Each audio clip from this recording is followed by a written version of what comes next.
আমাদের আজকের নির্ধারিত সূরা হচ্ছে সূরাতুল ইখলাস। সূরাতুল ইখলাস। আচ্ছা, প্রথমে আসি যে সূরা শব্দের অর্থ কি। সূরা শব্দের অর্থ কি? অধ্যায়, অনুচ্ছেদ, চ্যাপ্টার। সূরা শব্দের আরেকটা অর্থ আছে, সেটা হলো উঁচু স্থান। উঁচু স্থান বা চূড়া। চূড়া যেমন আমরা বলি পাহাড়ের চূড়া, এরকম উঁচু স্থান। এমনি সূরা বলতে অধ্যায়, অনুচ্ছেদ, চ্যাপ্টার বোঝায়, পাশাপাশি উঁচু স্থানও বোঝায়। তো সূরাতুল ইখলাস, যেটা অন্যান্য সূরাগুলোর ক্ষেত্রে আপনারা খেয়াল করবেন যে সূরার নাম ওই সূরার মধ্যে নির্ধারিত কোনো শব্দের মধ্যেই আছে। যেমন সূরা ফালাক, কুল আউযু বিরাব্বিল ফালাক, এখানে ফালাক শব্দ মজুদ আছে। কুল আউযু বিরাব্বিন নাস, সূরার নাম সূরা নাস। এরকমই সূরাতুল বাকারা, সূরা বাকারার মধ্যে বাকারা শব্দ আছে কি নাই? আলে ইমরানের মধ্যে আলে ইমরান শব্দ আছে না? সূরা ইখলাসের মধ্যে ইখলাস শব্দ নাই। সূরা ইখলাসের মধ্যে ইখলাস শব্দ নাই। এই জন্য ইখলাস শব্দটা আলাদা করে শিখতে হবে। ইখলাস শব্দের অর্থ হচ্ছে একনিষ্ঠতা। ইখলাস শব্দের অর্থ একনিষ্ঠতা। প্রথমে একটা কিস্সা বললাম, ওখানেও তো একটু ইশারা পাওয়া গেছে। ইখলাস শব্দের অর্থ হচ্ছে একনিষ্ঠতা, একাগ্রতা। আরো ভালো বাংলা কি হতে পারে? নিরঙ্কুশ বা কি হতে পারে? নির্ভেজাল। হ্যাঁ, আন্তরিকতাও হতে পারে। একনিষ্ঠতাই সবচেয়ে সুন্দর শব্দ হচ্ছে ইখলাস, মানে একনিষ্ঠতা, মানে যেখানে কোনো ভেজাল নাই, ভেজাল মুক্ত, নিরঙ্কুশ কোনো বিষয়। তো ইখলাস শব্দটা প্রথমে মাক্কি না মাদানী এটা জানা দরকার। আল কোরআনের সূরাগুলো কতভাবে ভাগ করা যায়? দুই ভাগে। একটা হচ্ছে মাক্কি সূরা, এগুলো হলো মাদানী সূরা। মাক্কি সূরা কাকে বলে? যে সূরাগুলো হিজরতের আগে নাজিল হয়েছে সেগুলো মাক্কি সূরা। মাক্কি সূরা বিষয়বস্তু কি কি হয় সাধারণত? গত দার্সে বলেছিলাম তাওহীদ, রিসালাত, আখিরাত। তাওহীদ, রিসালাত, আখিরাত। মাদানী সূরাগুলোতে এগুলোর পাশাপাশি হুকুম, আহকাম, বিধিবিধান, হুদুদ, কিসাস এগুলো থাকে। ঠিক আছে, এগুলোর মাদানী সূরা। মাদানী সূরার সংখ্যা 28টা, মাক্কি সূরার সংখ্যা 86টা। তো এই সূরাটা মাক্কি না মাদানী, এটা নিয়ে ইখতিলাফ আছে। এটা নিয়ে ইখতিলাফ শব্দের অর্থ মত পার্থক্য। ইখতিলাফ মানে মত পার্থক্য। এই বিষয়গুলো জানতে হবে। আমাদের জবানের মধ্যে আরবি টার্মগুলোকে স্মুথলি যেন আসে, অর্থগুলো যেন বুঝতে পারি, এই জন্য আরবিগুলো ব্যবহার করা হচ্ছে। তো এখানে মত পার্থক্য আছে সাহাবায়ে কেরামদের মধ্যে। তবে এটাকে সমন্বয় করা যায় এভাবে যে এমন হতে পারে যে সূরাটা দুই জায়গাতেই নাজিল হয়েছে, মক্কাতেও মদিনাতেও। যেমন একটা ঘটনা আছে, সেটা হলো আব্দুল্লাহ বিন মাসউদ রাদিয়াল্লাহু আনহু থেকে। আব্দুল্লাহ বিন মাসউদ রাদিয়াল্লাহু আনহুকে কিন্তু বিশিষ্ট সাহাবী তিনি, এবং কোরআনের যারা রাইসুল মুফাসসিরিন, মানে কোরআনের সবচেয়ে বড় তাফসীর কারক, ব্যাখ্যাকারক সাহাবী, তাদের মধ্যে তিনি একজন। আব্দুল্লাহ বিন মাসউদ রাদিয়াল্লাহু আনহু আবু জেহেলের গর্দান কেটে নিয়ে আসছিলেন যে সাহাবী। আব্দুল্লাহ বিন মাসউদ কোন সাহাবী? আবু জেহেলের বদর যুদ্ধে গর্দান কেটে নিয়ে আসছিলেন যে সাহাবী। আবু জেহেলকে তো প্রথমে একেবারে শেষ করে ফেলছিলেন দুজন আনসারী সাহাবী, তরুণ তরুণ আনসারী সাহাবী, মুআজ রাদিয়াল্লাহু আনহুমা। পরবর্তীতে আব্দুল বিন মাসউদ রাদিয়াল্লাহু আনহু তার বুকের উপর পা রেখে তার গর্দান কেটে নিয়ে আসেন। তো তাকে মক্কাতে সবাই বলতে কাফেররা তুচ্ছ তাচ্ছিল্য করত আব্দুল বিন মাসউদ রাদিয়াল্লাহু আনহুকে, কারণ তিনি নিচু বংশের ছিলেন তাদের তুলনায়। যেমন বনু মখজুম, বনু হাশিম, তাদের তুলনায় তার বংশটা ছিল একটু নিচু। এই কারণে তারা তাকে খুব তুচ্ছ তাচ্ছিল্য করত। এবং তার পায়ের ব্যাপারে একটা কথা আছে যে তার পাটা একটু চিকন ছিল, সরু ছিল। এই কারণে অনেকে হাসাহাসি করত। নবী সাল্লাল্লাহু আলাইহি ওয়াসাল্লাম তার পায়ের ব্যাপারে একটা রিওয়ায়াত আসছে কিন্তু, যে এই পায়ের ওজন মিজানে বহু ভারী হবে। ওই পা আবু জেহেলের বুকের উপর দিয়েই তিনি তার গর্দান কেটে নিয়ে আসছেন। তো তিনি রাইসুল মুফাসসিরিনদের একজন, আব্দুল বিন মাসউদ রাদিয়াল্লাহু আনহু, এবং বলিষ্ঠ সাহাবী। আপনারা অনেকগুলো হাদিস দেখতে পারবেন তার থেকে রিওয়ায়াত হয়েছে। এবং আরেকজন সাহাবী যে উবাই ইবনে কাব কোন সাহাবী? যাকে ওমর রাদিয়াল্লাহু আনহু তারাবির সালাত পড়তে বলেছিলেন, মনে আছে? তারাবির অধ্যায় যখন আসবে তখন আলোচনা আসবে আর কি, যে তারাবির সালাতের জামাত করে তাকে ইমামতির দায়িত্ব দেওয়া হয়েছিল। কোন সাহাবীকে? উবাই বিন কাব রাদিয়াল্লাহু আনহু। তিনি খুব সুন্দর তেলাওয়াত করতে পারতেন। তো তো এখন তারা দুজন বর্ণনা করেছেন যে মক্কাতে যখন আবু জেহেল, আবু লাহাব, উতবা, সাইবারা তারা যে ইলাহের উপাসনা করতে অভ্যস্ত, যেমন লাত, উজ্জা, হুবল, মানাত, যেগুলোকে দেখা যায় না, যেগুলোকে দেখা যায়, যেগুলোর সামনে তারা নজর মানত পেশ করে, এইরকম তারা আল্লাহ পাকের পরিচয় জিজ্ঞাসা করছিল যে আমরা তো লাত, উজ্জা, হুবল, মানাতের ইবাদত করি, লাত এমন, উজ্জা এমন, হুবল এইরকম, মানাত এইরকম, তোমার আল্লাহ কেমন, তার পরিচয় দাও আমাদের। তখন আল্লাহ রাব্বুল আলামিন সূরাতুল ইখলাস নাজিল করেন। এর অর্থে আমরা তো আসতেছি একটু পরে ইনশাআল্লাহ। এখানে আল্লাহ পাকের পরিচয় দেওয়া হয়েছে। আল কোরআনের পুরো কোরআনটা যদি আপনি ঘাটেন, এই পুরো কোরআনটা ঘেটে আল্লাহ পাকের যে পরিচয়টা আপনি পাবেন সেটা সূরা ইখলাসে দেওয়া হয়েছে। আবার আমরা যে বলি যে আল কোরআনের 3টা পার্ট, 3 ভাগে ভাগ করা যায় আল কোরআনকে। এক ভাগ হচ্ছে তাওহীদ, এক ভাগে কি তাওহীদ, ওই এক ভাগ তাওহীদের পুরোটাই আপনি সূরা ইখলাসের মধ্যে পাবেন। এটাকে 2 ভাগে ভাগ করা হয়েছে লেকচারটাকে, এই কারণে যে আমরা পরের অংশে তাওহীদ এবং শিরকের পুরো আলোচনা বিস্তারিত আনবো ইনশাআল্লাহ। আচ্ছা, এরপরে আসেন, এই দুজন সাহাবী রিওয়ায়াত করেছেন যে এটা মাক্কি সূরা। মক্কায় আবু জেহেল, আবু লাহাবরা এইভাবে যখন তর্ক করছিল, আল্লাহ রাব্বুল আলামিন এইভাবে সূরা ইখলাস নাজিল করেন। আর একজন সাহাবী আব্দুল্লাহ ইবনে আব্বাস রাদিয়াল্লাহু আনহু, উনিও বিখ্যাত সাহাবী, রাসূল সাল্লাল্লাহু আলাইহি ওয়াসাল্লামের চাচাতো ভাই আব্বাস রাদিয়াল্লাহু আনহু ছেলে। তো আব্দুল্লাহ ইবনে আব্বাস রাদিয়াল্লাহু আনহুকেও কিন্তু রাইসুল মুফাসসিরিন ধরা হয়। তিনি ছিলেন অনেক বড় একজন মুফাসসিরিন সাহাবীদের মধ্যে। তার ব্যাপারে রাসূল সাল্লাল্লাহু আলাইহি ওয়াসাল্লাম খাস করে দোয়া করেছিলেন। ঘটনাটা এমন ছিল যে একদিন নবী সাল্লাল্লাহু আলাইহি ওয়াসাল্লাম ওযু করছিলেন রাতের বেলা তাহাজ্জুদের সালাতের জন্য। ওযু করার আগে মানুষ তো একটু ওয়াশরুমে যায়। তিনি ওয়াশরুম থেকে বের হয়ে এসে দেখেছেন কেউ তার জন্য পানি রেখে দিয়েছে, কেউ তার জন্য ওযুর পানি রেখে দিয়েছে।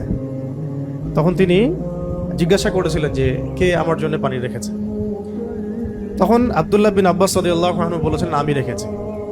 নবী সাল্লাল্লাহু আলাইহি ওয়াসাল্লাম তখন তাকে খুশি হয়ে কাছে ডেকে বুকের সাথে জড়ায় ধরেন এবং তার বুকে হাত রেখে দোয়া করে দেন যে আল্লাহুম্মা ফাক্কিহহু ফিদ্দীন ওয়া আল্লিমহু তা'ওয়ীল। দোয়াটা হচ্ছে আল্লাহুম্মা ফাক্কিহহু ফিদ্দীন ওয়া আল্লিমহু তা'ওয়ীল। আল্লাহ তাকে দ্বীনের গভীর বুঝ দান করুন এবং তাকে কোরআনের ব্যাখ্যার তৌফিক দান করেন। তা'ওয়ীল মানে ব্যাখ্যা করা, ইন্টারপ্রিটেশন, আমরা যেটা ইংরেজিতে বলি কি ইন্টারপ্রিটেশন। তো এটা হলো রাসূল সাল্লাল্লাহু আলাইহি ওয়াসাল্লামের খাস দোয়া। এই দোয়ার বদৌলতে তিনি রাইসুল মুফাসসিরিন হয়ে গেছেন। যদি আপনারা কখনো হজ উমরা করতে যান, সেখানে তায়েফ সফর থাকে, অনেকে যায় তায়েফে আব্দুল্লাহ বিন আব্বাস রাদিয়াল্লাহু আনহুর মসজিদ আছে যেখানে তিনি দার্স দিতেন। সেখানে তার বাসা আছে এখনো, ওখানে তার কবর ওখানেই আছে।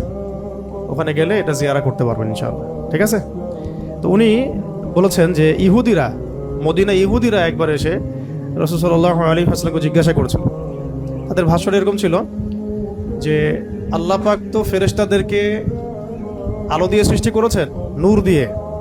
ইবলিসকে মানে জিন জাতিকে আল্লাহ সৃষ্টি করেছেন আগুন দিয়ে। আল্লাহ পাক আসমানকে সৃষ্টি করেছেন ধোঁয়া দিয়ে, ধূম্র দিয়ে।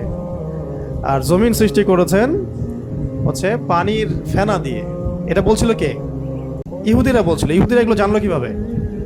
তারা তো আহলে কিতাব, তাদের ওই কিতাবে তো অনেক মানে ওহী এসেছে এই পর্যন্ত, এবং সবচেয়ে বেশি নবী আসছে তো বনু ইসরাইলের মধ্যেই।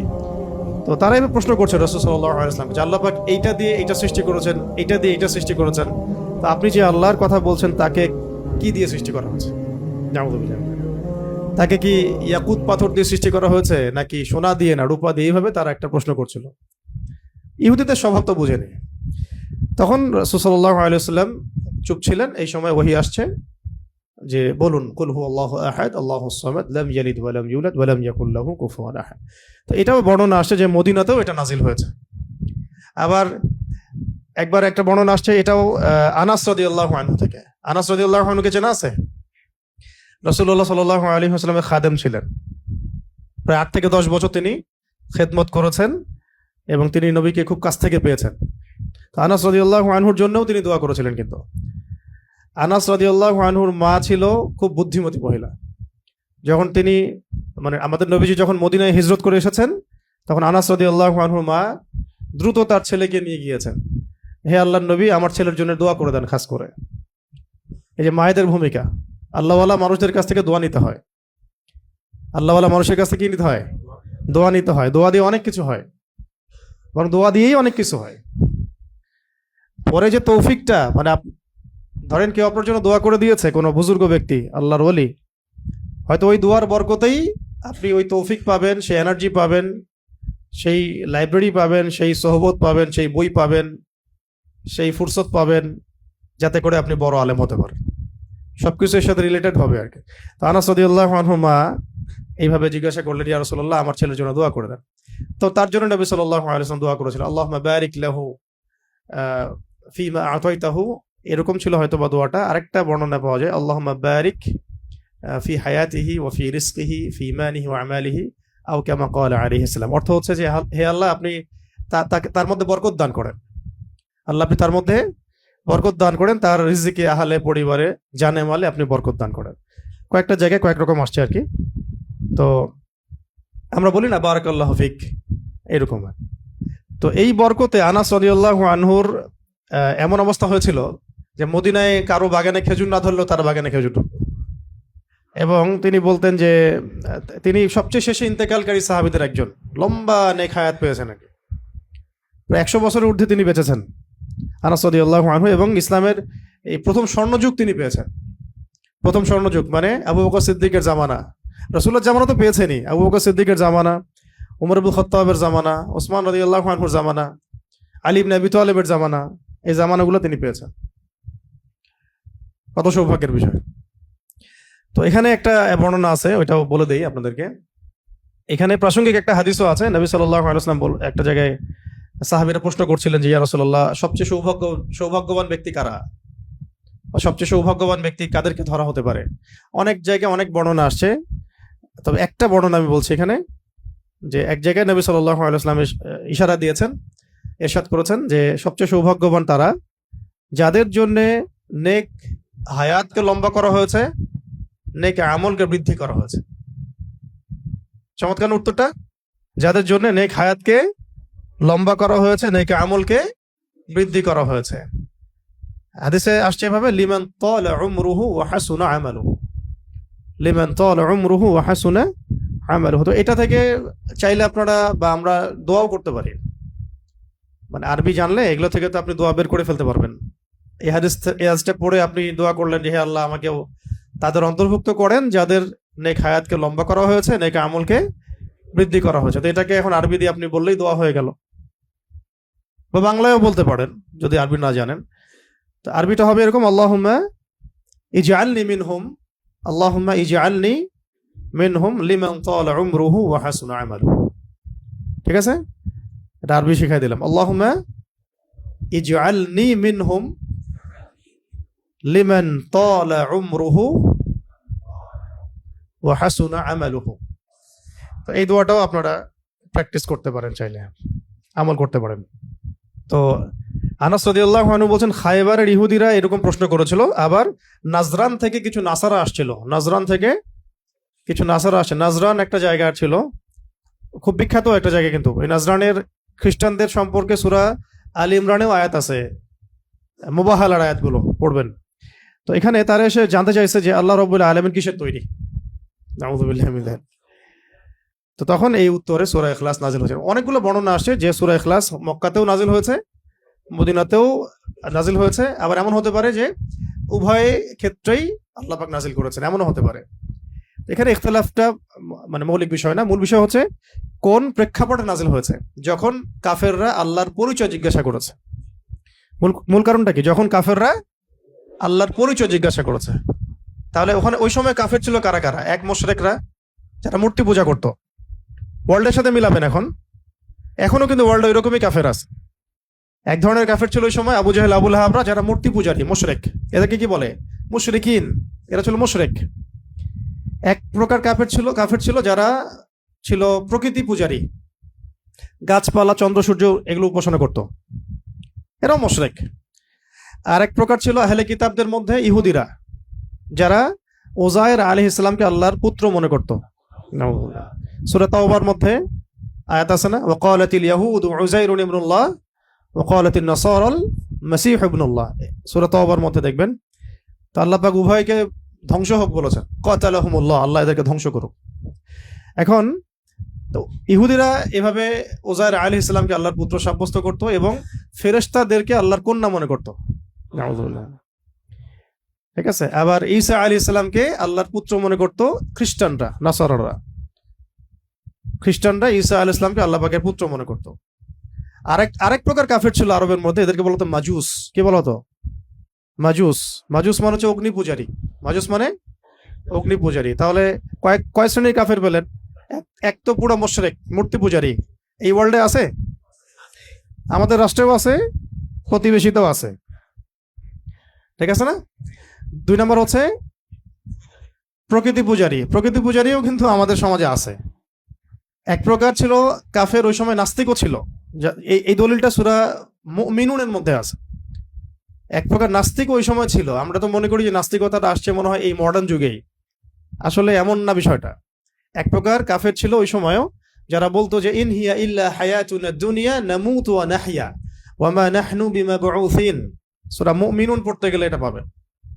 তারা বলতো যে এই দুনিয়ায় আমাদের জন্য সবকিছু, আমরা কখনো পুনরুত্থিত হব না, এখানেই আমরা বাঁচি, এখানেই মরি। তারা কোনো ঈশ্বরে বিশ্বাস করতো না, মানে আল্লাহ বিশ্বাস করতো না। তো এটা নাস্তিকতা তো এখন ওয়ার্ল্ডে আছে। এক প্রকার ছিল ইহুদি কাফের, যারা বিশ্বাস করতো ওজায়ের আলাইহিস সালাম আল্লাহ পাকের পুত্র। নাউযুবিল্লাহ। ফেরেশতাদেরকে তারা আল্লাহর কন্যা মনে করতো। নাউযুবিল্লাহ মিন যালিক। হ্যাঁ, আর খ্রিস্টানরা মনে করতো যে ঈসা আলাইহিস সালাম আল্লাহ পাকের পুত্র। তো এই কনসেপ্টগুলো তৎকালীন সময় ছিল, এখনো এই ওয়ার্ল্ডে তারা এইভাবেই আছে। এই জন্য এদেরকে বলা হয় মাগদুব এবং দাল্লিন। এই জন্য সূরা ফাতিহা আমরা পড়ি যে গায়রিল মাগদুবি আলাইহিম ওয়ালাদ-দাল্লিন। আল্লাহ মাগদুবদের অন্তর্ভুক্ত করো না আমাদেরকে, মানে ইহুদিদের অন্তর্ভুক্ত করো না, ওয়াদ-দাল্লিন এবং নাসারাদের অন্তর্ভুক্ত করো না। এই জন্য ইব্রাহিম আলাইহিস সালাম সম্পর্কে কথা আসলে দেখবেন এই তিনটাই মেনশন করা হয়। মা কানা ইব্রাহিমু ইয়াহুদিয়্যান ওয়ালা নাসরানিয়্যা ওয়ালাকিন কানা হানিফান মুসলিমা। ওয়ালাকিন কানা হানিফান মুসলিমা। আরেকটা সূরা আছে ওয়ামা কানা মিনাল মুশরিকিন। তাহলে ইব্রাহিম আলাইহিস সালাম ইহুদি ছিল না, নাসারা ছিলেন না, এবং তিনি মূর্তি পূজারী ও মুশরিকও ছিলেন না। তিনি ছিলেন একনিষ্ঠ মুসলিম। তো এই কারণে আকীদা পরিষ্কার করে ফেলতে হবে আর কি। এই ওয়ার্ল্ডের মধ্যে শুধুমাত্র মুসলিমরাই আল্লাহ রাব্বুল আলামিনকে এক সাব্যস্ত করে, আহাদ সাব্যস্ত করে, আহাদ, এবং তাকে মুসলিমরাই শুধু আস-সামাদ সাব্যস্ত করে। এবং আমরাই বিশ্বাস করি তিনি কাউকে জন্ম দেন নাই, লাম ইয়ালিদ ওয়ালাম ইউলাদ, এবং আমরাই বিশ্বাস করি ওয়ালাম ইয়াকুল লাহু কুফুয়ান আহাদ, তার সমতুল্যর কিছু নাই। তো এটা কিন্তু অন্য কোনো ধর্মের মধ্যে এই কনসেপ্ট নাই, কিন্তু না হিন্দু ধর্মে আছে, না খ্রিস্টান ধর্মে, না বৌদ্ধ ধর্মে, না মাজুস অগ্নি পূজারীদের মধ্যে। তো মাজুস কারা ছিল? পারস্যের মানুষরা মাজুস ছিল। এখনকার ইরাক ইরানের কন্টিনেন্টে ছিল পারস্যের মানুষরা, ওই সময় ওদেরকে মাজুস বলা হতো। এখনো এই মাজুসি এই ধর্ম সরাসরি না থাকলেও মুসলিমদের মধ্যে কিন্তু এই সমস্যাগুলো আবার আসছে আর কি। দেখবেন কোনো কালচারাল কোনো প্রোগ্রাম হইলে মোমবাতি প্রজ্বলন হয়। সেদিনও দেখলাম অনলাইনে আমরা মোমবাতি প্রজ্বলন করে গান গাওয়া হচ্ছে। মোমবাতি প্রজ্বলন করে গান গাওয়া, আগুনকে সম্মান করে, এগুলো মাজুসদের কাজ। মাজুসি ধর্মের এদের সাথে আমাদের যুদ্ধ হয়েছে, ভয়াবহ যুদ্ধ হয়েছে তাদের সাথে। কাদেসিয়ার যুদ্ধ হয়েছে মাজুসিদের সাথে। কাদেসিয়ার যুদ্ধের হিস্ট্রি পড়লে দেখবেন 8,500 মুসলিম শহীদ হয়েছে ওই যুদ্ধে। কত হাজার? 8,500 মুসলিম শহীদ হয়েছে কাদেসিয়া যুদ্ধের পরে। এই যে হীরা নগরী, ইরাকের পুরা ইরাক ইরান কন্টিনেন্টটা আমাদের মানে দখলে চলে আসছে আর কি। এরপর থেকে এই জায়গায় আর মানে ইহুদি খ্রিস্টান মাজুসিরা ঢুকতে পারে না, কিন্তু এখন নতুন করে ফিতনা তো আছেই, তো ওইটা অন্য আলোচনা। তো এখন আমরা বুঝতে পারলাম যে এই সূরাটা নাজিল হয়েছে কোন প্রেক্ষাপটে, যখন কাফেররা আল্লাহ পাকের পরিচয় জিজ্ঞাসা করছে। কারণ যারা শিরকে লিপ্ত, কুফরিতে লিপ্ত, তারা দেখছে যে আল্লাহ তাদের আল্লাহ সামনে, তাদের দেবতা সামনে, তারা দেখতে পারে। কেউ মনে করে যে আল্লাহ মানে ঈশ্বর মনে হয় এমনই যার পুত্র আছে নাউযুবিল্লাহ, কন্যা আছে নাউযুবিল্লাহ, যিনি মনে হয় কোনো কিছু সৃষ্টি, যার কোনো মাধ্যম আছে ইত্যাদি। ওরা এইভাবে এই আইডিওলজিতেই তারা বিশ্বাসী ছিল। তো তারা এখন নবী সাল্লাল্লাহু আলাইহি ওয়াসাল্লামকে প্রশ্ন করছে যে তোমার আল্লাহ কেমন? আমাদের তো ইলাহ আমরা এরকম মনে করি, আমাদের ইলাহ বা আমাদের ঈশ্বরকে তো আমরা এমন মনে করি, তো তোমার আল্লাহ কেমন, তোমার আল্লাহ এর ডেফিনেশন দাও। তখন আল্লাহ রাব্বুল আলামিন সূরা ইখলাস নাজিল করেন। ইখলাস মানে একনিষ্ঠ খালেস তাওহীদ, খালেস তাওহীদ। এখানে এই সূরার মধ্যে তাওহীদ আছে, খালেস তাওহীদ, যেটা তাওহীদ হচ্ছে আমাদের দ্বীনের মূল ভিত্তি। তাওহীদ নাই, দ্বীনের কোনো কিছুই বাকি নাই। তাওহীদ যার মধ্যে নাই, দ্বীনের কিছুই বাকি নাই। তো তাওহীদ, রিসালাত, আখিরাত, আমাদের দ্বীনের তিনটে স্তম্ভ কি? তাওহীদ, রিসালাত এবং আখিরাত। তো তাওহীদের মূল